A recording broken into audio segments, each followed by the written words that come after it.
দেশবাসী বিশেষ করে ঢাকা নগরবাসীকে অনুরোধ করব, আপনারা এই গৃহকর্মী গৃহ সহায়তাকারী রাখার পূর্বে অবশ্যই তাদের পরিচিতি নিশ্চিত হবেন। প্রয়োজনে এনআইডি, এক কপি ছবি এবং সেই পুরুষ অথবা মহিলা যেই হোক না কেন তাকে চিহ্নিত করতে পারে এরকম এলাকার 2 জন স্থানীয় গণ্যমান্য ব্যক্তির মোবাইল নাম্বার এবং তাদের শনাক্তকারী হিসাবে তাদের যদি তথ্যগুলো নিয়ে রাখেন, তাহলে এই ধরনের অনাকাঙ্ক্ষিত ঘটনা আমরা এড়াতে পারবো।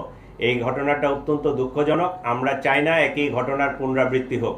আপনারা সকলে সচেতন হন এবং আপনি গৃহকর্মী রাখার ক্ষেত্রে আপনারা এই অবশ্যই তার পরিচিতি নিশ্চিত না হয়ে কখনোই আপনার যে গৃহকর্মী সে আপনার বাসার বেডরুমে যায়, আপনি তার বানানো খাবার খান এবং তার সাথে আপনার নিরাপত্তার প্রশ্নটি জড়িত, আপনি পরিচিতি নিশ্চিত না হয়ে কখনোই কোনো গৃহকর্মীকে বাসায় অ্যালাউ করবেন না। এটা আমাদের ডিএমপি কমিশনারের পক্ষ থেকে ঢাকাবাসীর জন্য বিশেষ অনুরোধ।